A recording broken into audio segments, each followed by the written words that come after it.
Honourable members, the Speaker.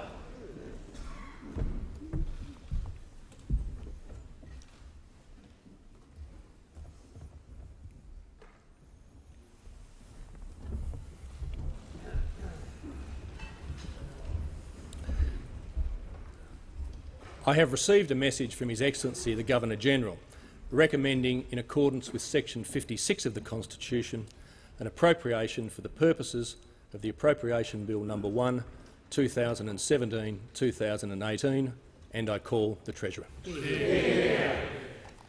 Thank you, Mr Speaker. I present the Appropriation Bill No. 1, 2017-18 and the explanatory memorandum. The Clerk. First reading, a bill for an act to appropriate money out of the Consolidated Revenue Fund for the ordinary annual services of the government and for related purposes. The Treasurer. Thank you, Mr Speaker. I move that this bill now be read a second time. For many years now, as our economy has gone through major changes, Australians have had to dig deep to keep our economy on the right track. During this time, we have consistently outperformed the top advanced economies in the world.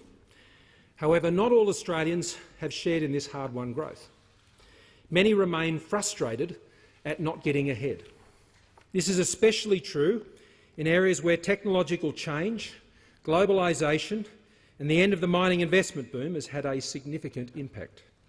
Small business owners have gone without to keep their businesses open. Australians have taken second jobs where they can, so bills can be paid.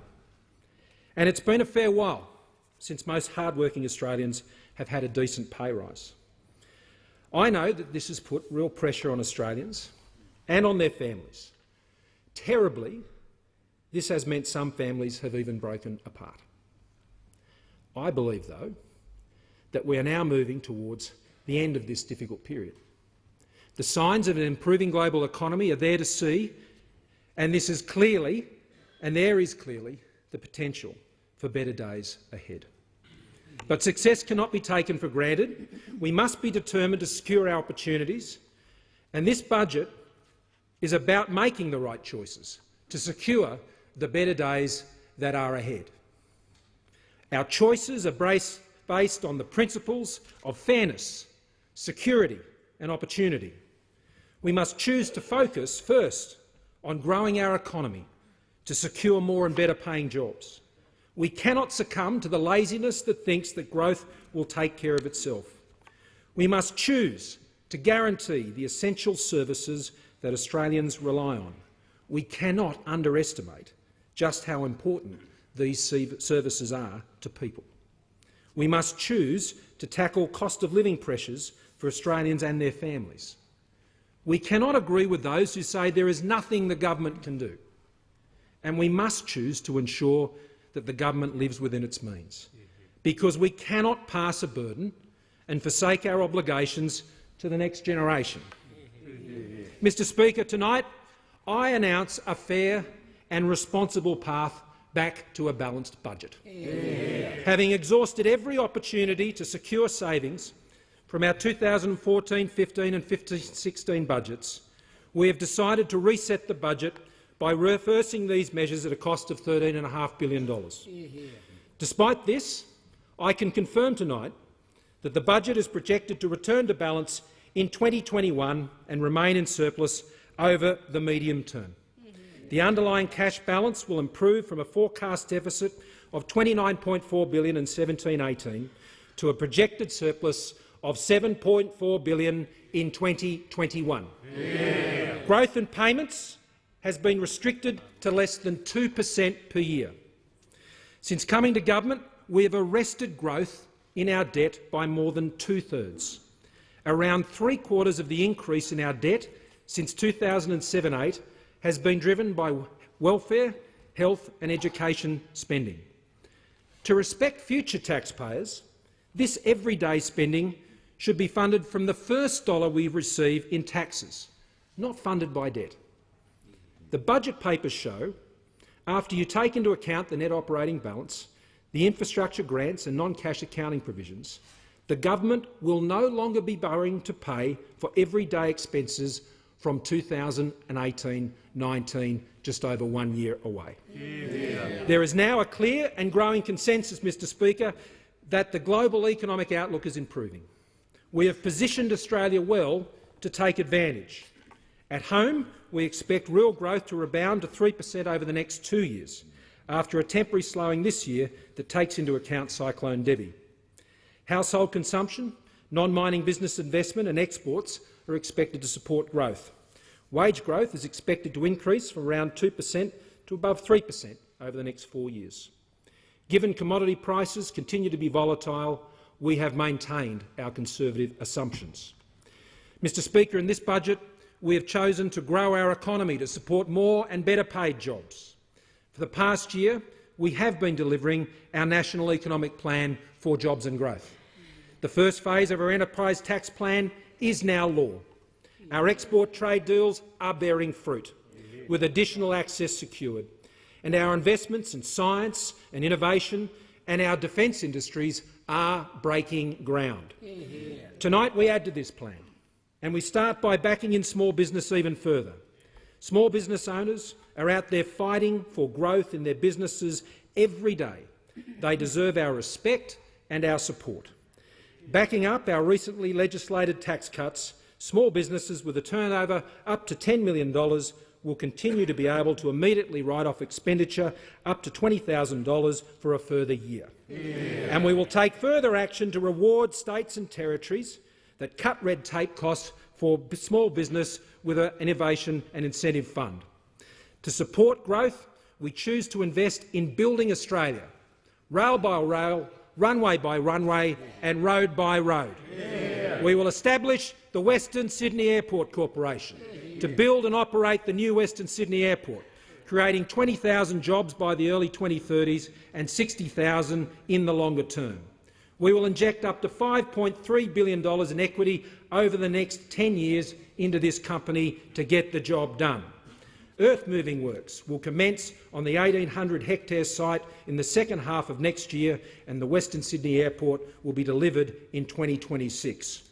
The Snowy Mountains scheme is the benchmark for nation-building infrastructure. The Prime Minister has announced our intention to further develop the Snowy Hydro with Snowy 2.0. Tonight we announce our intention to go further. The Commonwealth is open to acquiring a larger share, or indeed outright ownership, of the Snowy Hydro from the New South Wales and Victorian state governments, subject to some sensible conditions. First of all, funds received by the states would need to be reinvested in priority infrastructure projects in their states. Second, the Snowy Hydro's obligations under its water licence would be reaffirmed, and we would commit to work together to expedite and streamline environmental and planning processes associated with Snowy 2.0 without compromising any standards or controls. And third, Snowy Hydro would have to remain in public hands.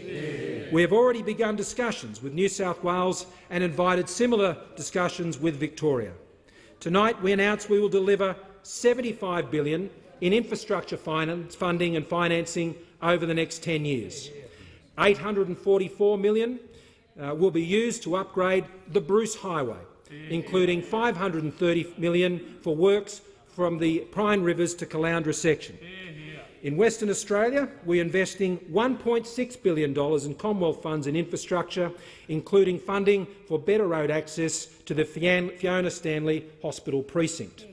In Victoria, we will make $1 billion available for regional rail and other infrastructure projects, including $30 million to develop a business case for a rail link to the Tullamarine Airport. A new $500 million regional rail fund will include $100 million for the duplication of the Geelong-Warn Ponds line. In addition, the Turnbull government will establish a $10 billion national rail program to deliver rail projects that provide better connections for our cities and regions and create new opportunities to grow our economy. Projects such as Adelink, Brisbane Metro, Tullamarine Rail Link, Cross River Rail in Brisbane and the Western Sydney Airport Rail Link all have the potential to be supported through this program, subject to a proven business case. It is important to invest in infrastructure, Mr Speaker, but we have to make the right choices on projects, proving the case to ensure they are part of a broader economic growth strategy. Our new Infrastructure and Projects Financing Agency will help us make those right choices, recruiting people with the commercial expertise to ensure we use taxpayers' money wisely. We must also choose to invest specifically for growth in our regions. The Productivity Commission recently highlighted that some regional areas have been disconnected from our national growth. So we will establish a $472 million regional growth fund to back in plans that regional communities are making themselves to take control of their own economic future. This includes $200 million in funding to support a further round of the successful Building Better Regions program. In one of the biggest investments ever seen in regional Australia, this government, the Turnbull government, will fund the Melbourne to Brisbane Inland Rail project with $8.4 billion in equity to be provided to the Australian Rail Track Corporation. Yeah. Construction on this 1,700-kilometre project will begin in 1718 and will support 16,000 jobs at the peak of construction. It will benefit not just Melbourne and Brisbane, but all the regions along the route. Yeah. Skilled migration has always played a significant role in driving our economic growth. But it must be on our terms, and we must skill Australians to secure those Australian jobs.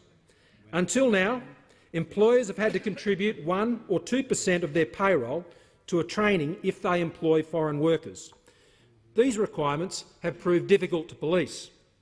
Accordingly, we are replacing these requirements with an annual foreign worker levy of $1,200 or $1,800 per worker per year on temporary work visas, or a $3,000 or $5,000 one-off levy for those on a permanent skilled visa. Over the next 4 years, $1.2 billion will be raised from this levy that will contribute directly to a new Commonwealth state Skilling Australians Fund. Yeah. States and territories will only be able to draw on this fund when they deliver on their commitments to train new apprentices. Yeah. Mr Speaker, in this budget, we have chosen to guarantee the essential services that Australians rely on. The first duty of a national government is to keep Australians safe. In 2021, we will meet our commitment to increase defence spending to 2% of GDP 3 years ahead of schedule. Yeah. We are supporting our 2,300 Defence Force personnel serving overseas with additional operational support. We're investing over $300 million to ensure the Australian Federal Police can continue to lead the charge against terrorism, organised crime, child exploitation and other crimes. And we will continue to ensure Operation Sovereign Borders has the resources needed to do its job. I know that stopping the boats was something many said could not be done. What others mocked as a slogan, we turned into an outcome, Mr Speaker. Every Australian understands the importance of healthcare. Tonight we put to rest any doubts about Medicare and the pharmaceutical benefits scheme. We are lifting the freeze progressively on the indexation of the Medicare benefits schedule. We are also reversing the removal of the bulk billing incentive for diagnostic imaging and pathology services and the increase in the PBS co-payment and related changes. The cost of reversing these measures is $2.2 billion over the next 4 years, reinvested back into Australians' health care. Tonight, I also announced we will legislate to guarantee Medicare and the PBS with a Medicare Guarantee Bill. This new law will set up a Medicare Guarantee Fund to pay for all expenses of the Medicare benefit schedule and the pharmaceutical benefits scheme. Proceeds from the Medicare levy will be paid into the fund. An additional contribution from income tax revenue will also be paid into the Medicare Guarantee Fund to make up the difference. The bill will provide transparency about what it really costs to run Medicare and the PBS and a clear guarantee on how we pay for it.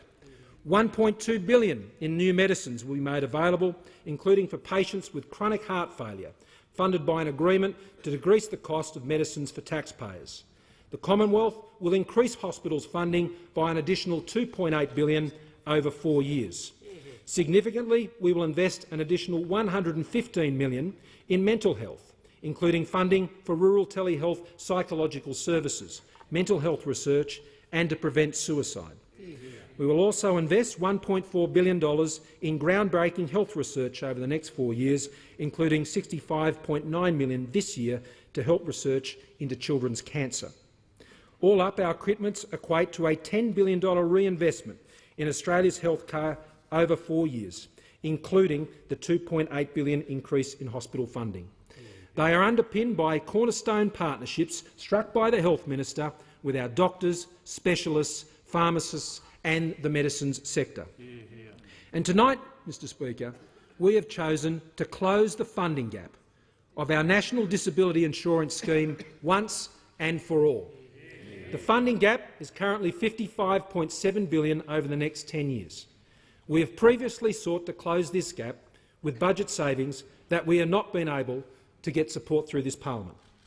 To ensure the NDIS is fully funded, we will legislate to increase the Medicare levy by 0.5 percentage points in 2 years' time, when the extra bills start coming in.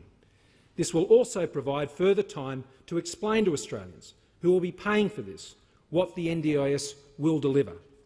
Even if we are not impacted directly, this is all of our responsibility.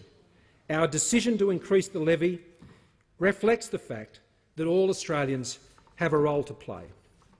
I also announce a commitment of $80 million for Australians with a mental illness such as severe depression, eating disorders, schizophrenia and postnatal depression resulting in a psychological disability, including those who had been at risk of losing their services during the transition to the NDIS. The Turnbull government will also continue to invest record amounts in education. After reversing proposed savings from the 14-15 budget, we will invest $18.6 billion in extra funding to educate our children in all schools over the next 10 years. Our schools funding package delivers a fairer and simpler way to meet our shared commitment to educate each and every child in accordance with the Gonski needs-based standard. In addition to the funds provided by the GST to the states, we will meet 20% of the needs-based funding for every student in our public school system and 80% for students in non-government schools by 2027. Funding for each student across all sectors will grow at an average of 4.1% each year, fully funded.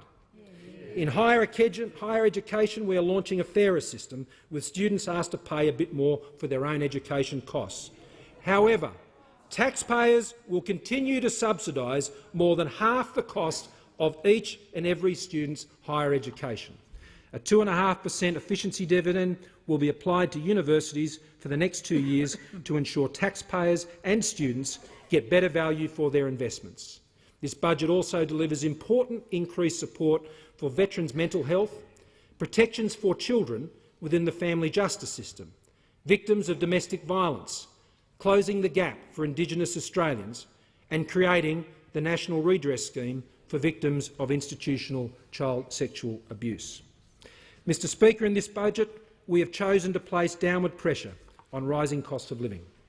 The Prime Minister's Energy Security Plan provides reliable and affordable energy for Australians coping with rising electricity prices. He is securing access to our gas resources for domestic use. We've set aside around $90 million to add to this task in this budget. He is ensuring energy consumers and businesses get a fairer deal by funding the ACCC to investigate and police competition in retail electricity and gas markets. The Prime Minister, the Energy Minister and other ministers is working to improve energy regulation, with additional funding tonight to improve gas market efficiency and transparency. And he is investing in new generation, transmission and storage capacity. This includes Snowy 2.0, around $37 million to South Australia for new energy infrastructure and funding to prove up gas pipeline proposals to South Australia from WA and the Northern Territory. And more than $3 billion has already been provided to support new emissions technologies. To support older Australians, we are restoring the pensioner concession card to those impacted by the Pensions Assets Test change introduced earlier this year. As a result, they will regain access to state and territory-based concessions that were withdrawn after the change. And we want customers and taxpayers to get a fairer deal from our banks. For the system to be fairer, there needs to be greater competition and accountability now. In response to the Ramsay review, we are establishing a simpler, more accessible and more affordable one-stop shop for Australians to resolve their disputes and obtain binding outcomes from the banks and other financial institutions, to be known as the Australian Financial Complaints Authority. A new banking executive accountability regime will be introduced, requiring all senior executives to be registered with our regulator APRA. If in breach, they can and will be deregistered and disqualified from holding executive positions and be stripped of their significant bonuses. Banks will also be held to account if they try and hide misconduct by executives with new mandatory reporting requirements. If banks breach misconduct rules, they will face bigger fines starting at $50 million for small banks and $200 million for large banks. As recommended by the Coleman Committee, a permanent team will be established within the ACCC to investigate competition in our banking and financial system. The introduction of an open banking regime in 2018 will give customers greater access to their own data, empowering them to seek out better and cheaper services. Tonight, I also announce a new 6 basis point levy on the big banks' liabilities starting on July 1. This represents an additional and fair contribution from our major banks, is similar to measures imposed in other advanced countries and will even up the playing field for smaller banks. The levy will only affect our 5 largest banks with assessed liabilities of $100 billion or more and does not apply to superannuation funds or insurance companies. Importantly, customer deposits of less than $250,000 and additional capital requirements imposed on the banks by regulatory authorities are excluded from their assessed liabilities. Unlike the previous bank deposits tax, this is specifically not a tax on pensioners and others' ordinary deposit accounts, nor is it on their home loans. This measure will secure $6.2 billion over the budget and forward estimates to support budget repair, including reversal of significant budget savings. We have also chosen, Mr Speaker, to put downward pressure on rising housing costs. If a family or an individual has a roof over their head that they can rely on, then all of life's other challenges become more manageable. Whether you're saving to buy a home, spending a high proportion of your income on your rent, waiting for subsidised housing, or you indeed slept rough last night and were homeless, this is an important issue to you. There are no silver bullets to make housing more affordable, but by adopting a comprehensive approach, by working together, by understanding the full spectrum of housing needs, we can and need to make a difference. We will work with the states and territories and local governments to get more homes built, because prices are higher where demand is greater than supply. The Commonwealth will replace the National Affordable Housing Agreement that provides $1.3 billion every year to the states and territories with a new set of agreements with the same funding, requiring for once the states and territories to deliver on housing supply targets and reform their planning systems.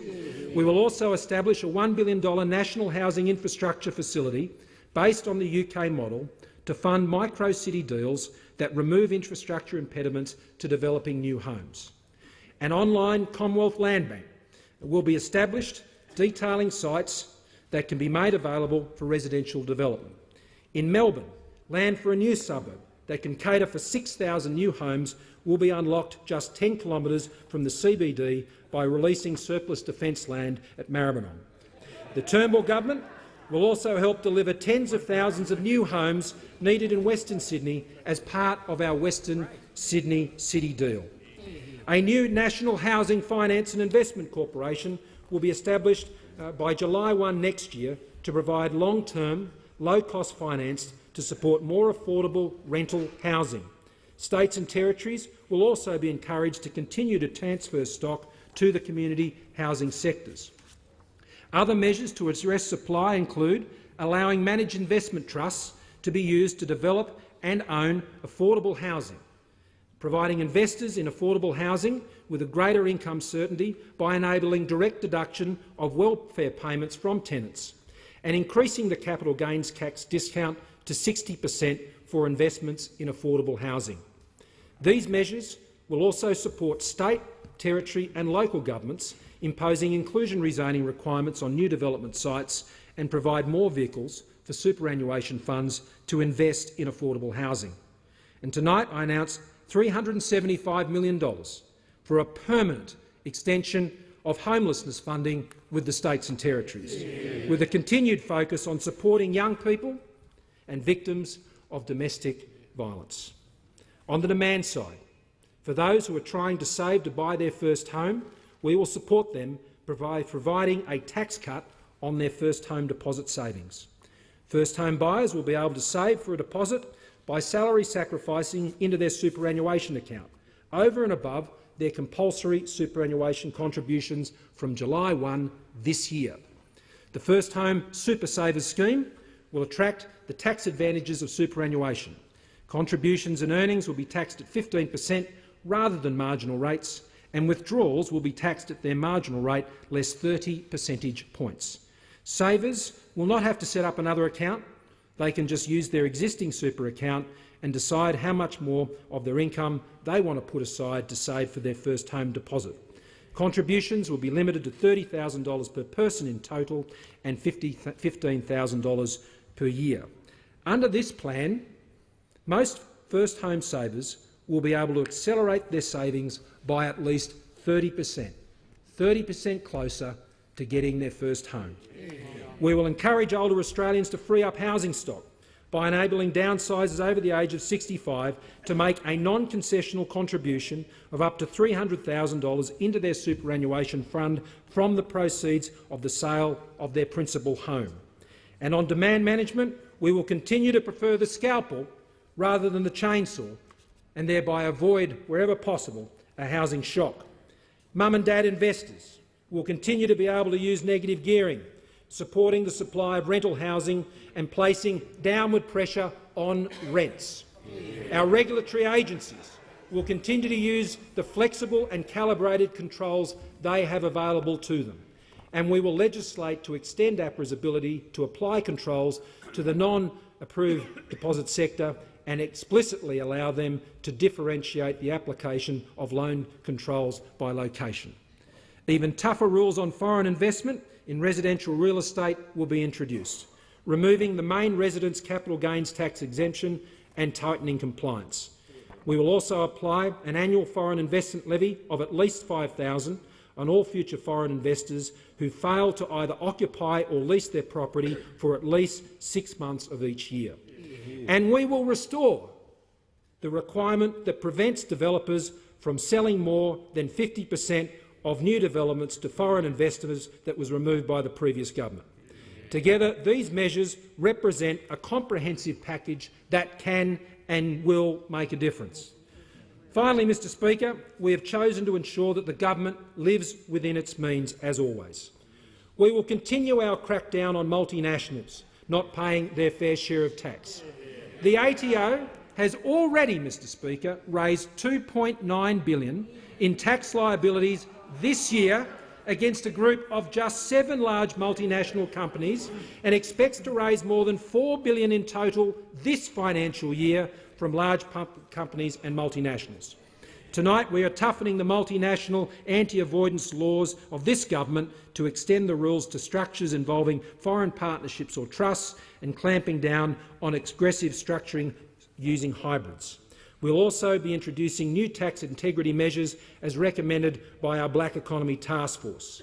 We will continue the fight against serious financial and organised crime by providing the Australian Taxation Office with additional funding to chase and tax the crooks. And from 1 July 2017, the government will improve the integrity of negative gearing by disallowing deductions for travel expenses, and for properties bought after today, the government will also limit plant and equipment depreciation deductions to only those expenses directly incurred by the investors. Together, all of these measures are estimated to provide a gain to revenue of some $2.1 billion over the forward estimates. And we will continue, Mr Speaker, to stop people trying to take an easy ride on our welfare system, to protect it, most importantly, for those who need that safety net most. The best way to get your welfare budget under control is to get Australians off welfare and into work. The best form of welfare is a job. We will support young parents to get jobs by expanding the Successful Parents Next program from 13,000 vulnerable young parents to 68,000 in more than 20 new locations, especially those with high Indigenous populations.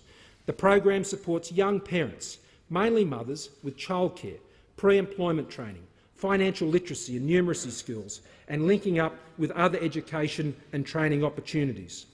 We are also strengthening mutual obligation requirements. Those who do not meet their responsibilities and either fail to turn up to appointments or take on suitable work will face escalating financial penalties ranging from reduced to cancelled payments. We want to support job seekers affected by drug and alcohol abuse, but to protect taxpayers it has to be a two-way street. We will no longer accept as an excuse from repeat offenders that the reason they couldn't meet their mutual obligation requirements to turn up to interviews, to take suitable work, because they were either drunk or drug affected. In addition, we will commence a modest drug testing trial for 5,000 new welfare recipients. Job seeker recipients who test positive would be placed on the cashless debit card for their welfare payments and be subjected to further tests and possible referral for treatment. Other welfare measures include strengthening verification requirements for single parents seeking welfare, a crackdown on those attempting to collect multiple payments, stricter residency rules for new migrants to access Australian pensions, and denying welfare for a disability caused solely by their own substance abuse. Mr Speaker, this is a responsible budget. It sets out a credible and affordable plan based on the principles of fairness, security and opportunity. Above all, this is an honest budget. It is honest about our challenges and our opportunities. It does not pretend to do things with money we do not have. It does not indulge simplistic solutions to what we know are highly complex problems. This is a budget that makes the right choices for Australians who are working hard to secure their better days ahead for themselves and their families. That is why, Mr Speaker, this is a budget and a plan that can be trusted and supported. So, to be clear, our plan is to grow our economy, to create more and better paid jobs, to guarantee the essentials that Australians rely on, to reduce cost of living pressures, and to ensure, as always, that the government, this government, will always live within its means. Once again, Mr Speaker, I commend the Turnbull government's plan, this budget and this bill to the House.